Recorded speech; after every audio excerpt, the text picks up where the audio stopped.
All right, we are live, and I am excited.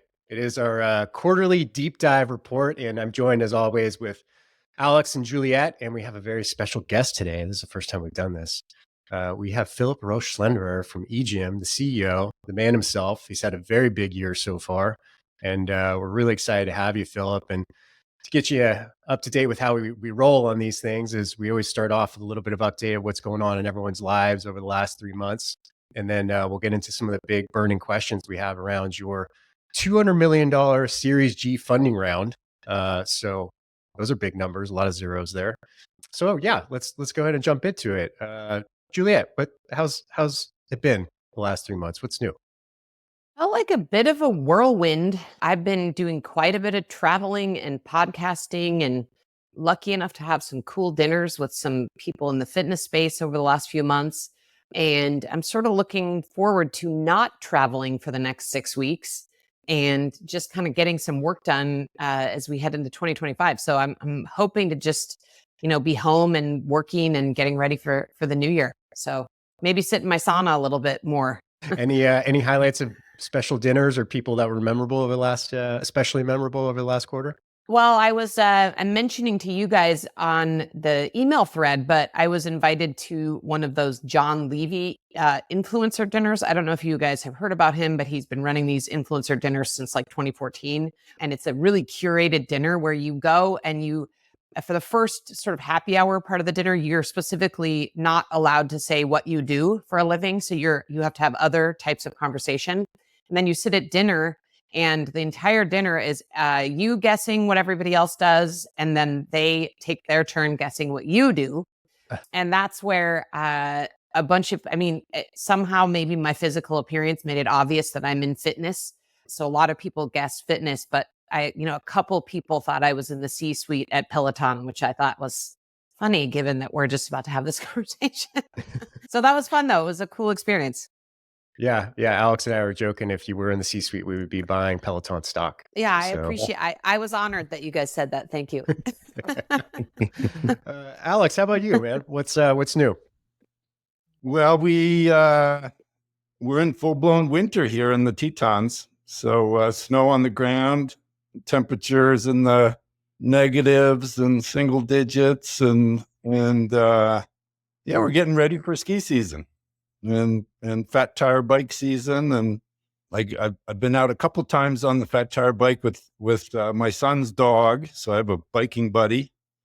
Awesome. And I'm staying active and healthy. Yeah, fantastic. And my not too dissimilar from you guys is the travel season's over. I'm excited to be here for a while. Had some really good trips this year, both personally and professionally through, a lot of great conferences within our industry. I got to go to Central Asia for the first time in my life on vacation with my wife. And we're just looking forward to ski season here in Whitefish, Montana. We're at 130% of snowpack for this time of year. The mountain opens in 2 weeks. I just got my new skis mounted. So everything's looking good. I had my first ski dream last night, and that's always a good sign. So yeah, I'm really fired up. So Philipp, our guest of the hour, what's new with you other than a $200 million Series G funding led by L. Catherton and Meritech Capital, valuation greater than $1 billion? What's new?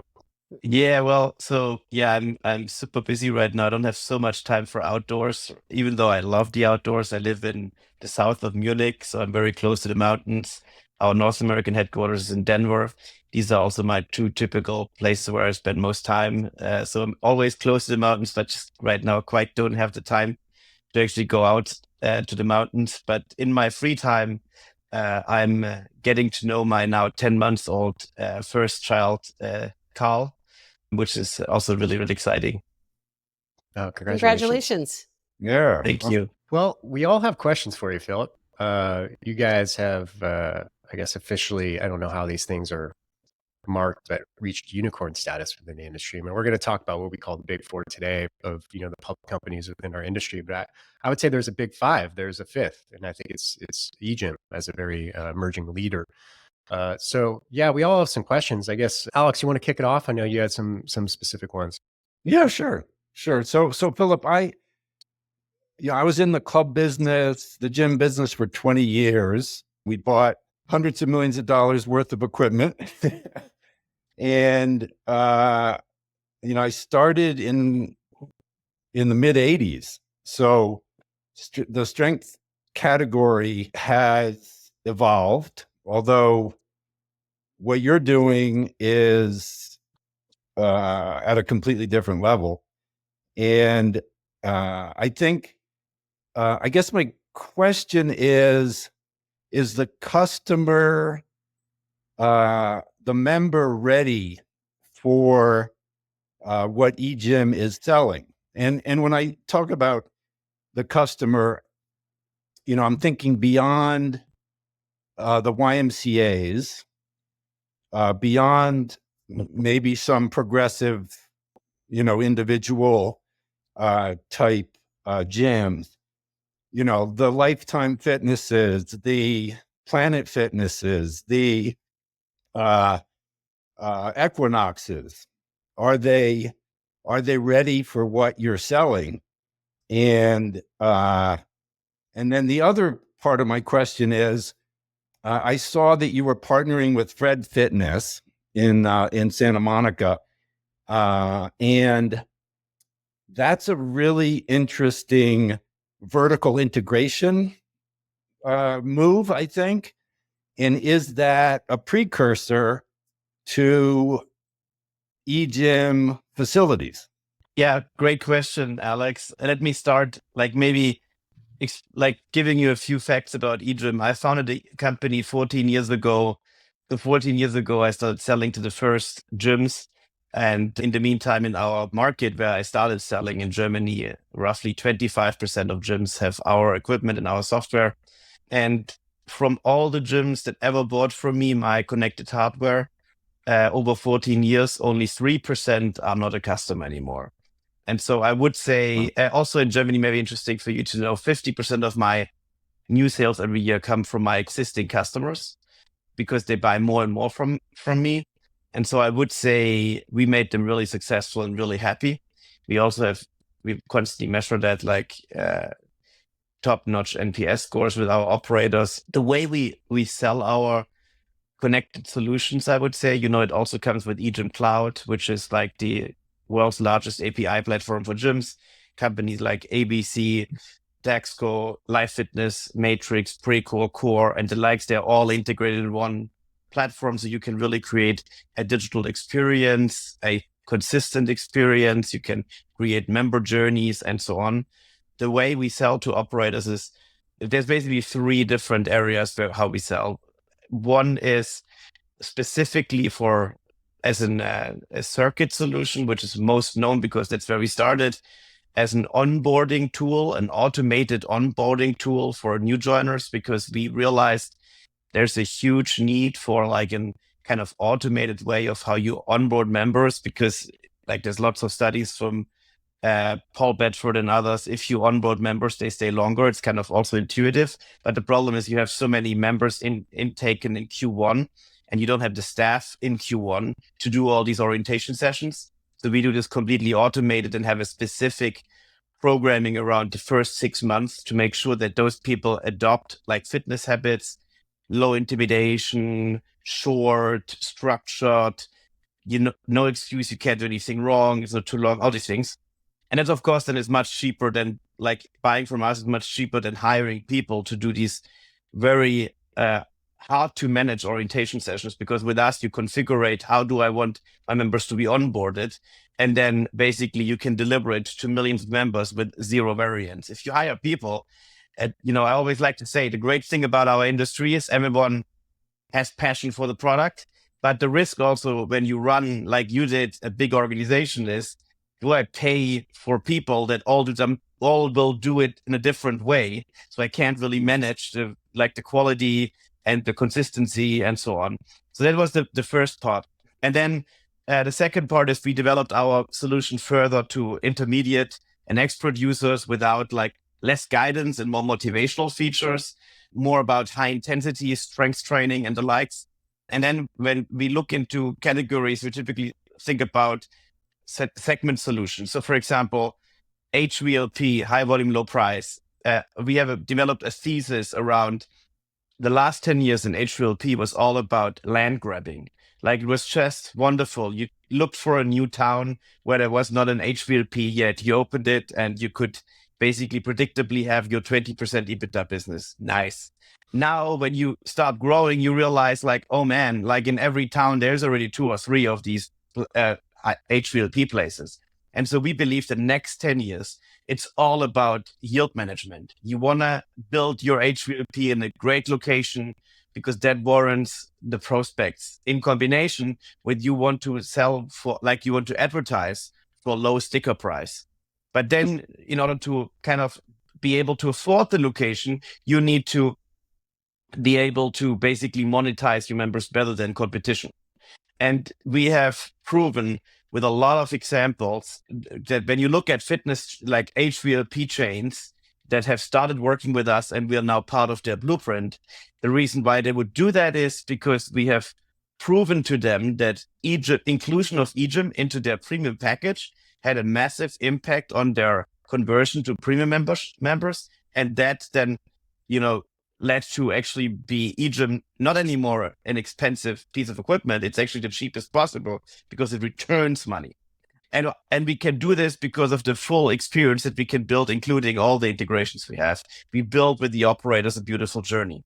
And then the third part is high-end and mid-market gyms. Here, we believe as a segment solution, it's all about, justifying the value of a membership, having specific offers for specific target groups that we can address with different software versions, and that really show a significant improvement of 2 things. One, retention, which is always a long game to measure, but people have done it super professionally with us. And then 2, improve PT upsell. So think about it like, let's say 20%, 30% of your members work out on EGYM. We track all their muscle imbalances and we give your PTs a constant additional bite in the apple because we tell them, hey, there's right now, Alex on the workout floor and he's got some muscle imbalances. This is how you could now pitch to him. And so when I think about our retention with operators, our utilization within the members, and the ability in HVLP to very successfully upsell it, and in mid-market and up-market to use it as a PT farm, if you will, and proven retention, I would say it's absolutely ready for the market. Users love it. Operators are very financially successful with it. But you're still asking the right question, because if I'm not bullshitting you with all the things I just said, like, why is it still in so few gyms, right? And I do think the answer to that is, and we've done tons and tons of studies, is that we have not done a good job yet to explain how, like, we would only deploy our equipment in your clubs if we both agree to a very tangible ROI metric, because we know this is the only way how we can basically justify our existence. And so whenever we work with new operators, we basically agree with them pre-shipment. This is what we want to achieve, and it needs to be measurable. And this is also then, like, the good news is we're growing so fast that we don't really are, in need for making this additional sale all the time. For me, the most important thing is that my 3% of all the customers that ever bought from me are not anymore my customer, that this 3% doesn't grow, because that has been always the success for us, to make our existing partners extremely successful and grow from there. And so I think a lot of operators, because digitalization didn't really happen on the workout floor for such a long time, and I have also been a reason why I believe this never happened. People are just not used to think in a digital world where everything can be tracked. And I should think about like 2 CapEx cycles. One is, I just need to have it, otherwise people don't accept me to be called Jim. And then there are other things that I would always consider as an ROI item. This needs to kind of make ROI. And if that does it, then awesome. I can have it on top of my fixed cost base and just generate more return. Awesome. Yeah. It's interesting, as a buyer of equipment, we looked at Life Circuit back in the 90s, and we actually put it into our Wall Street club. and we couldn't get the system, the overall system right. The process, the buy-in, the member buy-in, the employee buy-in. There was a lot of friction there, a lot of resistance. And I have a view on this. My sorry to interrupt, but I think it was incredible that they did it at the time. And there were a few things that basically were in my mind missing. One, clearly, you mentioned it already, like if it doesn't integrate in the entire system and it kind of creates this digital silo, then it's much harder to integrate into your journey. But I do also think that basically the circuit at the time was more like an organizational tool. It's like, hey, you don't know what you're doing, so just follow the circuit. That's already great. But because you didn't have like touch screen technology, color screen, and so on, you couldn't make it engaging. But the users specifically for this kind of solution, they need to be attracted with engaging features and graphics and feedback to really kind of make it work for them. I'll chime in here if I can, because I'm excited to ask you about this. But after your $200 million Series G, which congratulations again on that, you guys were designated as a unicorn in 2024. And I'm not sure everybody listening to this even knows what that is. So if you could explain what it is to be a unicorn and what does that mean for EGYM and the industry at large? And then my second question, just to tee you up, is how did you convince investors that your model was worth investing $200 million? Yeah, I mean, I would say we've always been a better product company than a marketing company. And so oftentimes also in the past, when we did financing rounds, people would say like, this must be crazy. Like, I can't imagine that they're justifying this with their financials. But I would say, for example, at this financing round, we raised the money on a lower valuation metric than what the banks would think we can achieve. But I didn't go out and speak to everyone. I actually spoke only to two funds only, because I really wanted those two funds. It was like such a beautiful thing for me as a founder, because in the past I indeed needed to raise money to survive, but this time I absolutely didn't need the money. The money that we raised is still now in the bank account because we really didn't need it, and I'm now thinking about ways how we can deploy it. A unicorn is actually just a valuation north of $1 billion. It doesn't mean for us anything. I was actually even thinking to not announce it, but then my VP of marketing said like, you're crazy. This will improve our conversions across the board.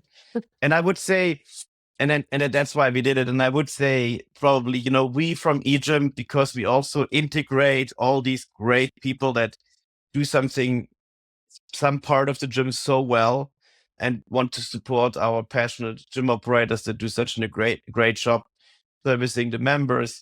We want to be the tide that lifts all boats, because we help.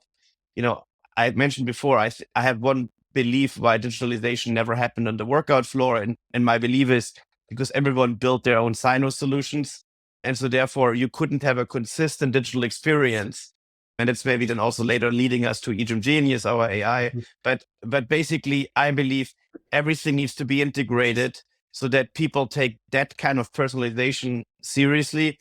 And then basically we can take it from there. And so as we want to lift all boats, for example, with our API platform, for which we don't charge, we also believe that indeed, a growth technology company from our sector being all of a sudden discussed also in, the general public, because there are not so many new unicorns after the crazy hype cycle in the zero interest period. I do think that kind of it opens more the eyes again from investors and have them look into the fitness industry, because it seems like something is going on there. And I hope that our, funding will also support many other fitness technology companies to have more access again to capital. Because unfortunately, and I've gone through this over the last 14 years, pre-Peloton, tech investors would say like, the fitness industry kind of like, that's not a tech industry. Nothing was going on with tech. And then like from overnight, basically, they had like this totally insane view of a spinning bike replacing every single gym in the world. And have gone crazy also, of course, investing into tons and tons of similar models. And then after Peloton kind of crashed from 50 billion market cap down to 1 billion, there was again the same talk from pre-Peloton kind of, no, the fitness industry is not really a tech industry. It's not really adopting to tech, blah, blah, blah. And I hope that we can be like, that one soundbite that will convince people to take a look into the fitness industry, because we are an exciting industry. We are a mass market industry. The gym industry has outperformed GDP growth in every single year since 2000, with the exception of 2020, because people locked us down. And so that's kind of like, I believe, what the impact of our announcement may be for the broader sector. Yeah, awesome. And I think everybody, as Alex, Juliet, and I were very excited about that. I mean, we've been talking about having really good, I guess, spokes companies for our industry out there, showing that, we're a very serious contender and that we deserve a lot of attention here. So, with the last few minutes we got with you, and this is a very big question, but maybe you can give us the highlights here, Philipp, is, AI is in every conversation that I have on this podcast, without a doubt, almost every dinner party, everywhere, right? I think 2025 is going to be the year where we're actually talking about, well, what actual applications do we have for AI besides just this buzzword? You guys are actually in the thick of it. You created Genius AI with a very different version, or a very different vision of how you can kind of unite the industry with hundreds of partners, having an open ecosystem. Maybe just give us the high level, like, how is your approach to AI different than most within our industry? Yeah, let us know. Yeah, so I mean, AI is also, again, one of these things that, you can add a lot of value, but you need to be careful to not be one of the gazillions of bullshitters that just now all of a sudden everyone is an AI company, right? So, and we have been collecting over 14 years, in our 16,000 gyms, with all our partners, our own equipment, trainers using our personal trainer app, members using our member app, and so on. A lot of data, and we were training an AI specifically for a workout builder. And so basically, EGYM Genius is, you would be asking you what's your training goal, and then your trade-off decisions, how many times per week, how many minutes per workout. And then basically, when you walk into a fitness facility, the gym operator has the ability to upload all their inventory, of course, also all the analog equipment from our partners that kind of gave us all the dimensions of their equipment so we could train the model. And then, you could also integrate your wearables. So, for example, if you told us you only want to work out twice a week and you have been running yesterday, we will not prescribe you any cardio today inside the gym. If you chose to jog to the gym, we will not even then, when you're inside the gym, prescribe you any warm-up. And then we would our AI would just prescribe you from all the equipment that is there. And let's say you gave me 45 minutes. How could we now maximize your impact? And our AI will learn over time what equipment works for you, what is the right resistance. It would know, of course, for every single machine, what is the right setup, the seat position and the weights on a live fitness leg press will be different for you than on a matrix leg press. And all of them kind of known. And of course, what we realized is we have a very important data point that basically no one else has, that allows us to prescribe that. And that is, our own smart strength machine can do strength tests. Because if you would feed back to an AI just your lean mass, it wouldn't know if the pull-up worked for you. You need to do like a chest press strength test. And then we know exactly how did the workouts impact your chest muscle, and feed that back to the AI, and then prescribe you ropes or whatever you feel like doing inside the gym. And so we now also consider our equipment not just a workout tool, but basically a data generator for really everyone on the training floor, whatever modality you like. And that makes it, of course, even more open to a broader user base, I would say. So that's EGYM Genius. And Alex, looking at you, I realized I forgot to answer your second question about Fred Fitness. Super exciting concept. I will be going there in January for sure, also to have a great workout. EGYM will never open up our own gyms, just to be absolutely clear, never compete with your customers. What we do is basically in every year, in every country, we have like 1 to 3 showrooms that we operate because we want to show the market, like people are willing to pay for that and so on. But we would never, and we want to test with local users, but we would never, ever kind of, build our own fitness chain. It's all our vision is to lift all boats, be in like the best partner possible for gym operators, because we have such a great vision for the industry, such a big vision that we can't afford to kind of fight with our customers. We need to really support our operators. We need to support all the vendors integrated in our EGYM cloud to basically attach the fitness industry. That's really what we really want to the healthcare market, which is the largest market in the world. Just, please let's never forget US MSK, musculoskeletal diseases, is $1.5 trillion a year spent on opioids, physical therapy, and oftentimes unnecessary surgery. But we as an industry, we could completely fix it. So, and we're like so tiny compared to these 1.5 trillion spent on opioids and stuff, right?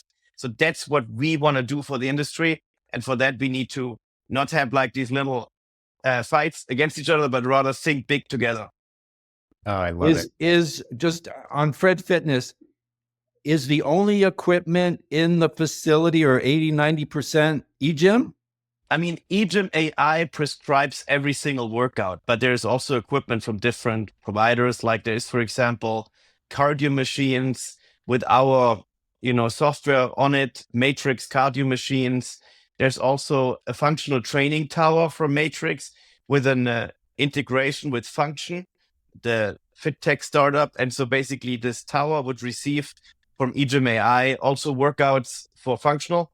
You log into one of these towers, and then you can basically have on this station with all the tools available on this tower, you can basically guide it through a functional workout too. So it's like different vendors coming together, but every single workout is from functional to selectorized and cardio and stability. Everything is basically prescribed AI based and also can be tracked and fed back to AI. So nothing is random in this gym. Yeah, I love the vertical integration of that approach. I got Philipp. I got kicked off for 1 second, but I just want to say that it's so fun to hear you. And I also appreciate, I've heard you on some other podcasts just talking about how you are trying to just sort of create this parallel model to our healthcare system, and that the gym is the place to do that. And I just want to say, I totally agree. And we're here for it. Congratulations. Thank you so much. Yeah. Philipp, thank you for joining us. It's been a real treat. And I know it's in the evening for you. So why don't you go hang out with your 10-month-old? Yeah. Thank you so much all. And hope to see you all soon. Yeah. Thank you, Philipp. Bye. All right, on we go. Part 2 here. We have the earnings reports. So Professor Alex has provided the homework. Julia and I have studied. We have, of course, Peloton, Lifetime. Who else we got here? Exponential, Planet. And then we're going to talk a little bit about blue zones, which I thought was a really interesting topic. I know, Juliet, that's something that you've researched, you've interviewed, I think, Dan Buettner, right, previously on the Ready State podcast. So you have some direct insights into that. But so we'll get to that. But let's start off with Peloton, because I think the big news, the top of the line, is they have a new CEO. So who'd like to start on that? Pete Stern, he's a former Ford, Apple, Time Warner Cable. He co-founded Apple Fitness Plus, amongst a couple other things. So he seems to have a strong background in digital subscriptions. So how are we feeling about that new appointment? Juliet, you want to kick it on? I mean, I just, this has all been, a university class for me in trying to learn about how Wall Street thinks about companies. And my biggest takeaway was, even if you're losing money, if you beat expectations, Wall Street is excited. So for me, I was like, oh, okay, they're still hand over fist losing money, but they beat their expectations. So, their stock price went up. I thought that, for me, that was the most interesting thing. I don't know if part of that was excitement over the new CEO. I would love to hear your thoughts on that, Alex. But for me, that was like the big thing that popped out is just the beating expectations thing. Yeah, I don't think the stock price went up because of the the CEO appointment. I think it's too early, and he doesn't have a track record of, having at least in the fitness world, and he hasn't been a CEO before, and we don't know what his strategy is. So I think he may be a great a great CEO and turn everything around, but it's way too early to say that. So I think what's happening with the stock price is that the company in the quarter produced a lot of EBITDA. So that's a profitability metric that's not GAAP based. It's not net income, but it's cash flow before depreciation, depreciation, taxes, and interest. And Wall Street loves to see some profitability, even if it is a non-GAAP measure.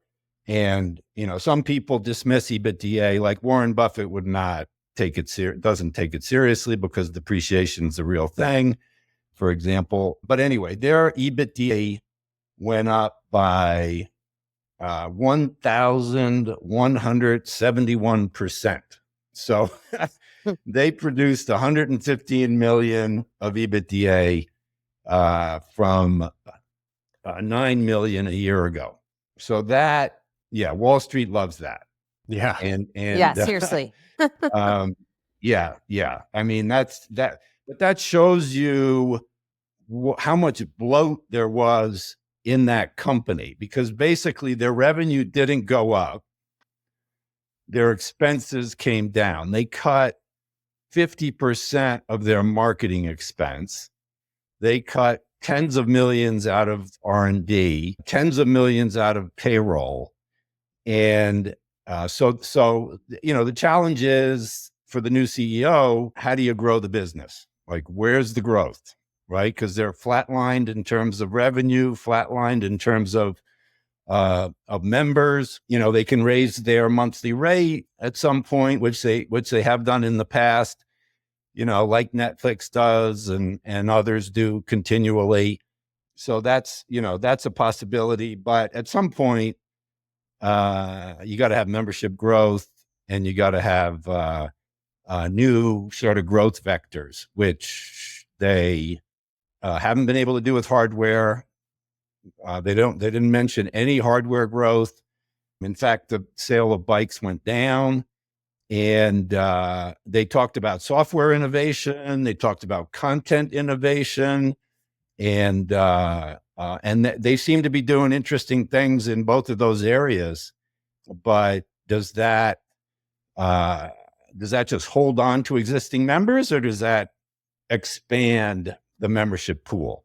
So far, they're just pretty much flat for the last quarters on revenue and membership. What takeaways do you have, Juliet? I mean, man, I'm still rooting for Peloton. I mean, I guess that's Me too. my feeling is I want them to succeed, and I still am of the mind that their program and software are the way to go. I mean, I do know a lot of people personally who subscribe and love it and take it with them when they travel and use it to program workouts at home. So they do have a lot of fans and people who love using their product, but how they can go from being flat there, I don't know. I mean, I guess the question for me is, is everybody who's ever going to subscribe to that app already done so, or is there more space? I don't know. Yeah. What do you think, I think Eric? I'm on the same page. As ultimately I'm cheering for Peloton. So maybe when I look at this stuff, I look at through rose-colored lenses of what's possible. But there's stuff I saw in there, language that I like product development efforts are grounded. I like that word, grounded in features that we believe support long-term subscriber growth. So just that, using that word to me for them just made me very comfortable, because it didn't seem like they've been grounded in anything. In many of the reports we've been talking about over the past few years, it was just throwing, shit against the wall and hoping that maybe something will stick. And, from the partnership side, I thought there was some interesting, they'll be in Costco by the holidays, right? Peloton bikes will be in Costco. So that's, maybe a good way to sell some hardware, I would imagine. love myself some Costco time over the holidays. And then the TrueMed partnership, so access to HSA and FSA dollars. I don't know how big of an impact that'll make, but I think as far as like a fundamental premise for our industry, that's really big is getting consistently showing consumers they can access their HSA, FSA dollars for fitness and wellness offerings. I think is really cool. So yeah, we'll see. I mean, the new CEO seems to be spot on as far as his background. I mean, digital subscriptions, they're kind of understanding the game that they're in. They're in a digital subscription game and fitness, which makes it a little bit difficult because, it's not like selling French fries. You can't just throw the smell out there and people will buy it. Fitness people have to show up and do some work. So we'll see where that goes. But I think overall, I like it. Yeah, and I would just like to shout out to TrueMed as well, because the Ready State is also a customer of TrueMed. We were really early on to join them. And, there's a lot of talk in our industry right now about how to change health policy on a, nationwide scale. And man, to me, that is like one of the easiest boxes to check from a policy standpoint, is to make it so that everybody's gym and all this, stuff that we're spending our own money on can be used, can be purchased with an HSA account. I mean, to me, that is like one of the simplest policy changes. We should be able to make it. Just shouldn't have to be this difficult that you have to get a letter confirming that, whatever it is actually qualifies. Like it just, anything in this health and fitness space should automatically be able to be purchased with your HSA account, in my opinion, and also seems to be one of the easiest ways we could actually begin to make some policy change. So just shout out there. Thank you. Yeah. Just had to shout them out. It reminds me of the very early days of getting one's medical marijuana card, which I'm speaking for a friend. I don't know. But it was, back in the day, you had to call a doctor, right, and get a letter. Right. And then show up and you got your card. So anyway, yes. Lifetime. How about that? I mean, it seems like everything's going in the right direction. Once again, I was on another podcast a while ago and someone was asking me about, who exemplifies what we can be as an industry. And the first thing that came to mind was Lifetime, because they're the only ones we can really see the numbers, and the numbers seem to be steadily growing and they seem to have a really good management on it. I had a question actually, Alex, for you on this one, because I'm not exactly sure on this stuff, but sales leaseback proceeds and equity offering, like what does that, educate us a little bit? What does that mean exactly? All right. So traditionally, Lifetime would buy real estate and own it and build a club on it and operate the club. The buying the real estate for them required a lot of capital. They have a big footprint, and so over the years, they've suffered a bit because of the huge amount of capital that they have to use to grow their business. So they're trying to migrate to a more asset light type of corporate of company, and one of the ways to be asset light is to not have a lot of money tied up in real estate. So what they're doing is, going forward, they're trying to do clubs without owning the real estate. So there'd be a tenant for the land rather than an owner. And but for all the, they have 175 locations. I don't know how many they still own, but a lot. What they can do is they can take that real estate that has an operating club on it and has a successful business, and they can go to investors and say, do you want to buy the real estate? So you own the real estate, you give us money, you give us however many millions of dollars, we'll pay you rent going forward. So they're out of the real estate, and they have a bunch of cash that they can use to open new clubs, to pay down debt. And it's it's a financial transaction. It doesn't make any difference to the business, really. They're paying rent going forward, so it increases the amount of operating expense that they have. It lowers their margins a little bit, but it frees up capital that they don't have to borrow from a bank or sell stock to get.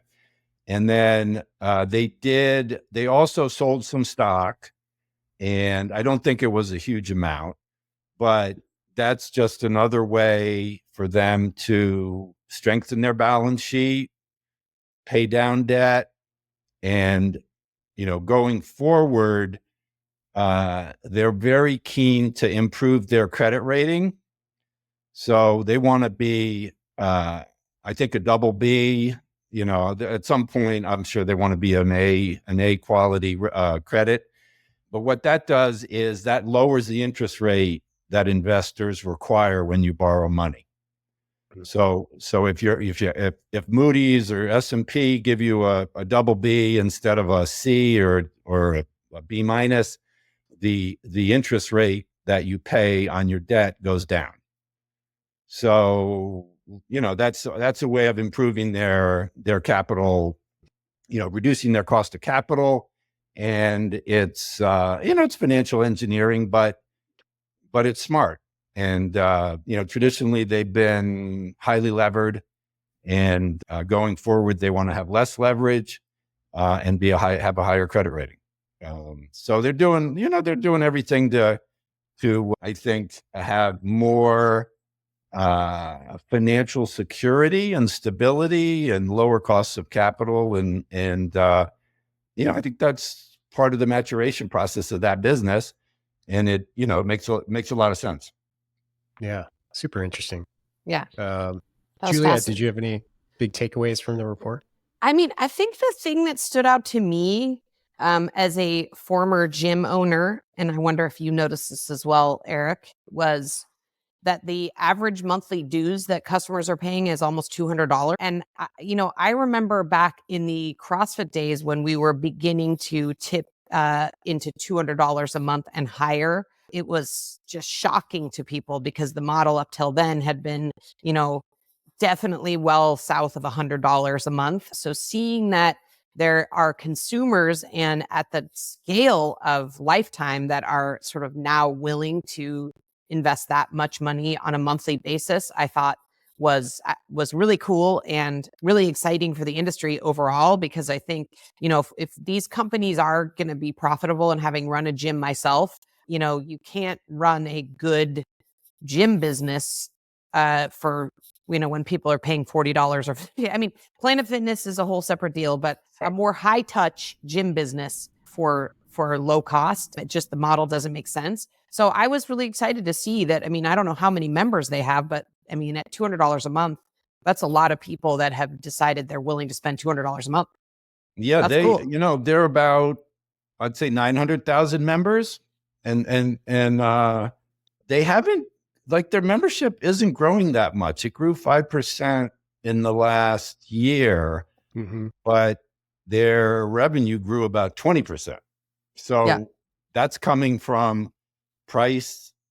They're increasing their dues. So they have pricing power, which shows the strength of the business, I think. And they also are increasing personal training revenue. They're increasing ancillary revenue, spa revenue, food and beverage. And so the average member is spending a lot more money at Lifetime than they were, 2 or 3 years ago.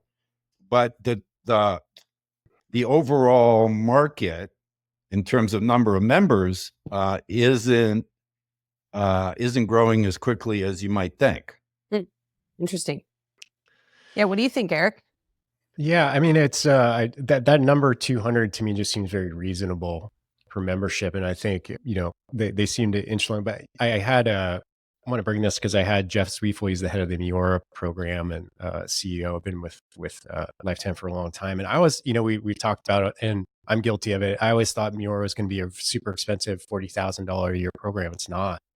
Like, he was giving me the pricing of, for the initial blood work, I think it's either 500 or 800, depending on the extensivity of the panel that you want. And then either another 150 to 250 on top of your membership. So it's not even close, to have a preventative health, offering like that. That's just getting started, right? Like, it's going to get less expensive. It's probably going to get integrated eventually into the main offering. But I thought that was pretty exciting that we can have that level of service.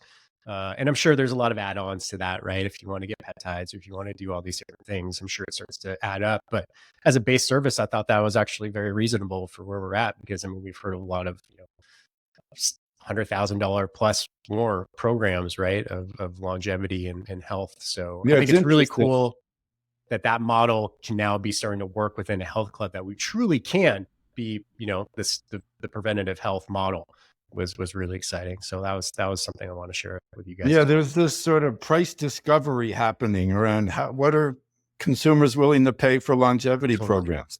Yeah. Is it $200 a month? Is it $2,000 a month? And they're definitely trying to make it affordable. I mean, it's still $200 a month on top of your $200 a month of membership, but arguably a good investment. It's interesting. They talked a lot about supplements, about the supplement business on the call. And Bahram Akradi, who's the CEO, was joking that he takes about 80 supplements a day. I think he might have been joking about that, but they want to make that business, $500 million to $1 billion over the next 5-10 years. And so that's, it's interesting. Just where's the growth going to come from? They'll build new clubs, but they'll also add on these other things, Miura, supplements, pickleball. Yeah, it's an ambitious company for sure. Well, I always said if I was really just focused on making money in our industry, I would start a supplement line, because that seems to be where the dollars really. Isn't it really amazing though? I mean, I'm always shocked that there can be as many supplement companies as there are, and new ones rolling out each day, and yet it still seems to be a good way to make money. It's amazing to me. I'm always like, are we saturated yet? Like, there's a lot. It's nice not to be regulated. I think that's a big thing. Yeah, guys, don't just focus on the new ones that are coming in. Focus on the ones that are closing shop. Yeah, that's true. Yeah. Right? Because they come and go. Like Tom Brady had one, and that's gone. Yeah. Good point. So it's a revolving door, I think. Let's see what's next here. Xponential Fitness. So the drama always continues at Expo. But I mean, things seem pretty good. Alex, did you go on that conference call? I was wondering about that one. Yeah. So Expo, it's a new CEO. Seems like a really solid executive. This is his third rodeo, I would say, because he was at Adidas and then at Taco Bell, and he's definitely not doing this for the money. I think he might make a lot of money, but he's done really well at his other companies. And I think the stock has been, it's up a little bit over the past 3 months and up, pretty nicely over the year. But I think it's a little, not very exciting right now. We'll see, what's happening. He spent a lot of time talking about his strategic initiatives. A big one is culture change, and Expo was a sales machine, like a franchise sales machine. Just that's what I think the former CEO was focused on. Sell. That is a terrific, and critical part of a franchise operation. But the franchisees need to succeed. You need to sell the right franchise to the right people, and they need to succeed. The challenge is that I think they have a lot of struggling franchisees. I mean, a lot. And they closed, I want to say 5% of the 3,000 in the last over the last quarter, or maybe that's for the year. But they have a lot of unhappy franchisees who aren't making money. Club Pilates is really the shining star, but I think, and then maybe the Stretch Lab, but I think that's only 2 of 8 or 9. So the others are, they probably have a mixed bag, but they seem to have a lot of struggling franchisees. So the emphasis that the CEO is putting on the company is we gotta focus on the franchisees and make them successful. It's not about, we don't need to sell a huge number of new franchises at this point. I'm sure they're still selling, but they pretty much, I think, decimated their sales force. That's my sense. Pretty much, turned it over. So I think that's the right focus. And then the question is going to be, how long does Club Pilates just, continue to generate growth and profitability for the overall chain, for the overall portfolio? And when it flatlines, which brand takes over? Yeah, I mean, I'll chime in. I think my only beyond what Alex said about the sort of shift from sales to marketing and operation culture, which I thought was really interesting. I sort of feel like this is a hurry up and wait to see what happens in 2025 for us. Like, I think this guy, I think he just had his first 100 days. I think we don't know. So I think it's going to be super interesting in the coming quarters to see what they do. I thought there was a lot of like, let's hurry up and wait to see what happens here. Yeah. Yeah, I would agree. I mean, it's when you shift to, success of the franchisees, it's really hard to be transparent at this level of what exactly is going on, right?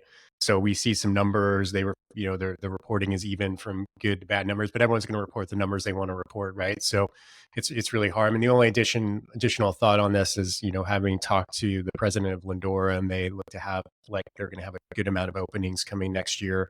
And that one, just as a model, and the timing of GLP-1s and all of that seems to be like something that could really, bolster their growth as well. So we'll see where that goes. But yeah, I agree. Expo's kind of is what it is right now, and we'll just see how they handle at the franchise level. But didn't Lindora, when you hear about all the moving parts in that business, doesn't it strike you as sort of an outlier in their portfolio where, totally, Club Pilates is pretty simple, Cycle Bar pretty simple, Stretch Lab pretty simple. Lindora's got like a medical component and all these different, treatments and the huge menu of offerings. I wonder, and more CapEx up front. Yeah, I wonder how that fits into the portfolio overall and what the growth profile really looks like. And more regulation. I mean, they have to state by state. There's going to be a lot more regulation on what they do. They can't just, no, it is. It's definitely more complex. And I know Lou, the president there, DeFrancisco, he's certainly, it sounds like he's up for the challenge and he's learning along the way of what they need to do. But I think just as a model, I mean, that I think we're going to see a lot of similar stuff to that evolve around GLP-1s. You're just going to see that model evolve and continue to grow in different ways. But yeah, it's definitely early, but demand's there. Like, that's the basic line. It's like the demand is there. The flip side of that coin is, if it is more complicated, it's harder for others to compete with. It's just a harder business to set up and run. Yeah. So once you get it going, it's a hell of a lot easier to keep your competitive advantage than it is if you open a Pilates studio. Planet Fitness. So one of the quotes, I think, from Colleen Keating: "We delivered solid results in the quarter, including more than 5% revenue growth, approximately 3% net income growth, approximately 10% adjusted EBITDA, and are raising our outlook for certain key financial targets." What does all that mean exactly? I think their financial results were fine. They haven't had a CEO for a while, and the growth, I think it's a healthy quarter. But more kind of interesting to me was her strategic initiatives, and one that I'd be curious what you guys think about is sort of redefining the brand. So I'm going to quote here. She says, "We are doubling down on our efforts to establish Planet Fitness as the club that welcomes all fitness levels, from beginners to more advanced, whether they're starting a fitness journey or running another marathon. Traditionally they've been the gym for beginners, I would say, and people, getting people off the couch. That's what the former CEO used to say. That's what we're trying to do. Get America off the couch. And now she's saying, well, that's maybe a little limited. We want to broaden the brand appeal. Do you think that's doable at a material level? I mean, I guess I would say I'm skeptical. I'm skeptical that the folks who are serious athletes training for a thing would choose Planet as the gym to, get faster and stronger and sort of, go from A to A plus. I think I'm skeptical about that. And I still think, there's still a huge market of beginners to get off the couch. So I don't know. I don't understand what they're thinking there, and I'm skeptical. I don't know. What do you think, Eric? Yeah, I agree. I mean, I don't know what camp or what category I would fall into personally, but I've felt that in their campaigns in the past, in my mind, in their branding, they don't want me there.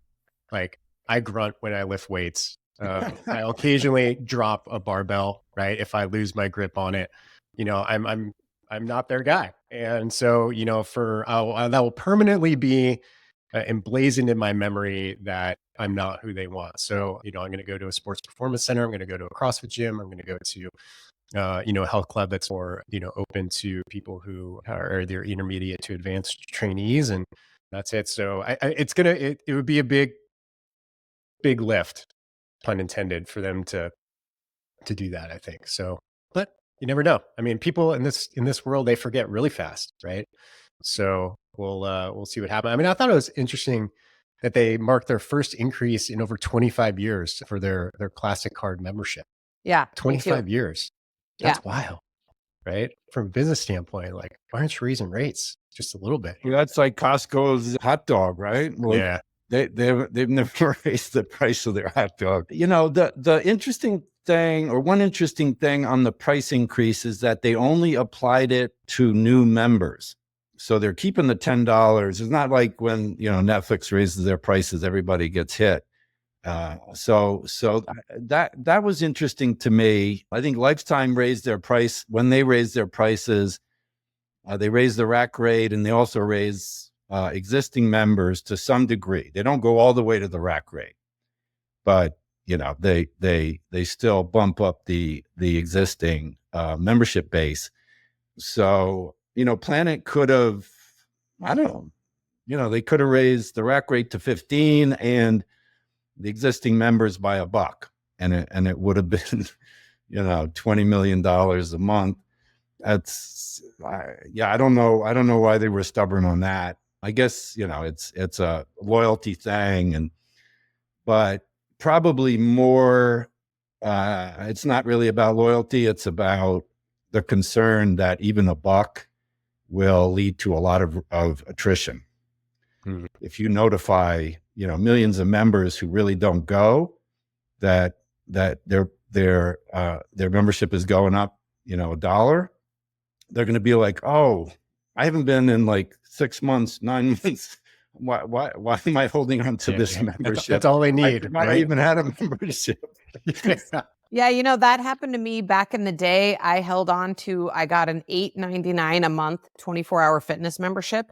Good old days. That I held on to for years, because like once in a blue moon, I could pop in there when I was traveling, or I could just use it to take a shower. And then that exact thing happened. I finally, after years, I think I had that membership for like 10 years, got an email that, they were upping my rate to like $49 a month or something. And that's when I was finally like, cancel. So, I think that's probably a real concern. We used to call that let sleeping dogs lie. Yeah. In the business. Don't wake them up. Yeah. So, yeah. Well, I think that's the big ones, right? I'm kind of eager to get on to Blue Zones because I think this is going to be a really fun conversation. And so, yeah, I mean, unless do you guys have any other closing thoughts on earnings reports, anything that you wanted to throw in there before we get to our final topic here? I mean, the only other thing on Planet that I thought was interesting was the data around the number of pieces of cardio. Typically was 100. It's down to 70. That's just, and they're increasing open fitness space and strength. So I just think that confirmed what we already know about the direction that things are going on in the gyms. Yeah. I love it. And I mean, for me, I think, 50% of the companies we talk about have a new CEO. So I think it'll be really, 2025, as the dust settles a little bit on those companies, will be really interesting to see what happens. Yeah. Well said. Well said. Okay. So, Blue Zones. Now, there's 5 Blue Zones technically for people who are unfamiliar. There's Sardinia, Italy, Icaria, Greece, the Seventh-day Adventist community of Loma Linda, California, which I believe is not too far from you, right, Juliet? Maybe I'm wrong. Oh, SoCal. Okay. Nicoya, Costa Rica, the peninsula, and Okinawa, Japan. The typical, I guess what they call the Power 9, right, is the qualities that they've identified here for those regions where people tend to live longer and better. They move naturally. They have purpose, downshifts, so essentially stress deregulation or regulation. The 80% rule, which is watching what you eat, the amount that you eat for the most part, or just the 80% rule in general. They tend to slant towards plant-based foods. Wine at 5, so they don't mind a couple, 1 or 2 alcoholic drinks to relax. Big fan of that. They have the right tribe. They're surrounded by the right people with the right interests and the right activities. Loved ones first. They have a strong, unifying tribal factor to what they do, and then belonging, a sense of belonging. And you sent over, Alex, a article from Peter Attia, who addressed one specific point of view. Juliet, you've interviewed Dan Buettner, who's kind of literally written the book on Blue Zones. So I think we have a really interesting kind of conversation brewing here of Peter Attia was not shy, right? Almost antagonistic. I can't remember where you used exactly, Alex, but he was, he wasn't kind to it. So where do we stand? What's the thoughts on Blue Zone? Good, bad, indifferent? I don't know. Well, Juliet, why don't you kick it off since you've talked to Dan Buettner? Oh, it's really good. Yeah, Alex, go ahead. Well, I thought it was pretty hilarious that in Italy, apparently there were a lot of centenarians who were dead, but still collecting their pensions. That's my people. I was like, yeah, I didn't thought of that.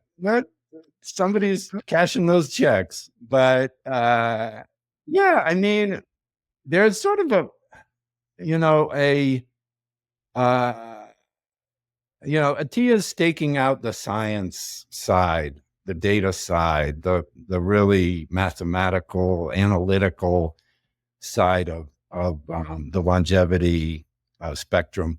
And I think Buettner is a little bit maybe light on the science and the analytics, and maybe more on the common sense side and just the approachability and accessibility, and the challenge with the side that Buettner's on is he may overstate the importance of certain things without really having data to support it. It's the correlation versus causation discussion. Like, okay, people in these places, walk up a big hill to get to church. And so they have physical activity built into their everyday. Is that correlation? Is that causality? I mean, common sense would say, well, that's probably a pretty good, physical activity to raise your heart rate on a daily basis. But, as a scientist, the T is going to say, well, you don't really have the data to say that, you're walking a quarter mile up a hill. Is that going to, translate to longevity? Or so I guess I mean, I think the fitness world generally is moving, more towards science and analytical data and, wearables and tracking and AI. And so the, that's the direction we're going in. And but, there's a lot of room for common sense and conventional sort of wisdom and, understanding what a food label says versus looking at an alphabet soup of chemical, added to. That's common sense. And so I think there's room for both, but the direction we're heading in is the Peter Attia direction. Yeah. Right. But see what the way I react to that though is if they had, they'd probably live to 120. Yeah.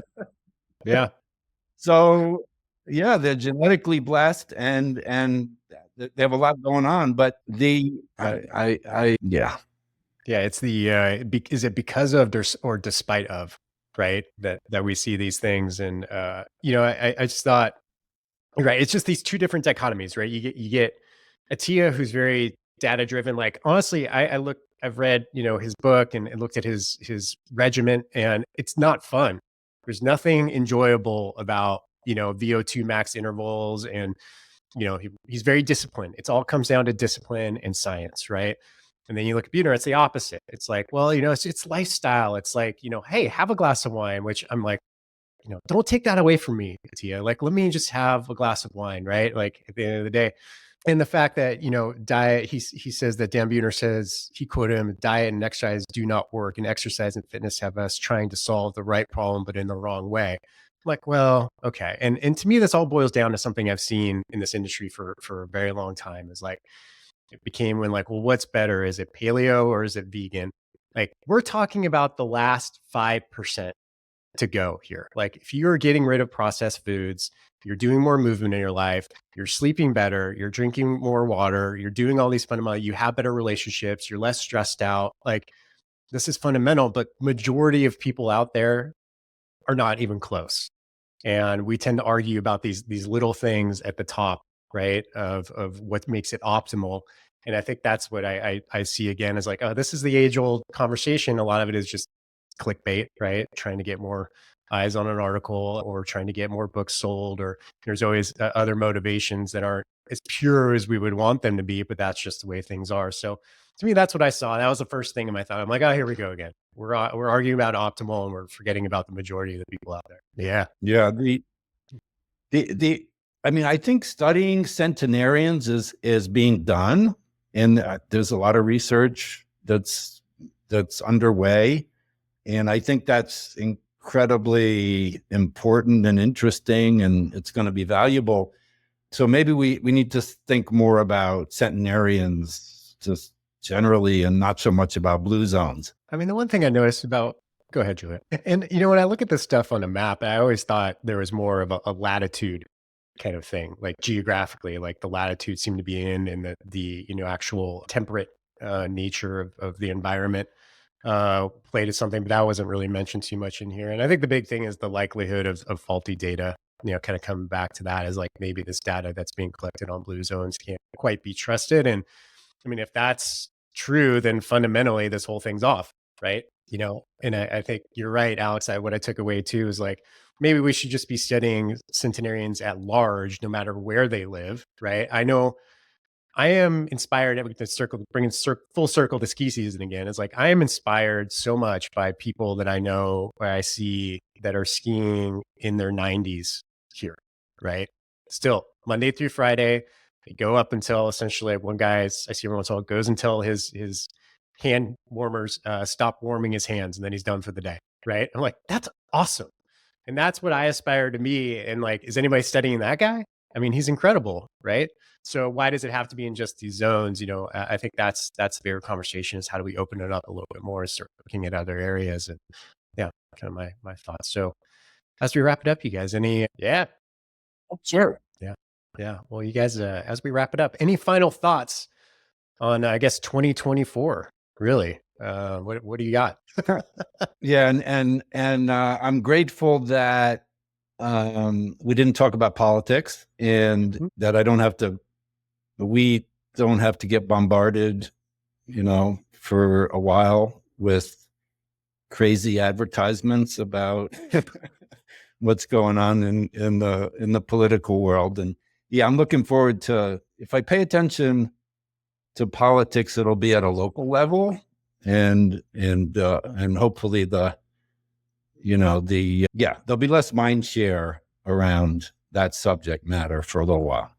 Yeah, I agree. I mean, oof.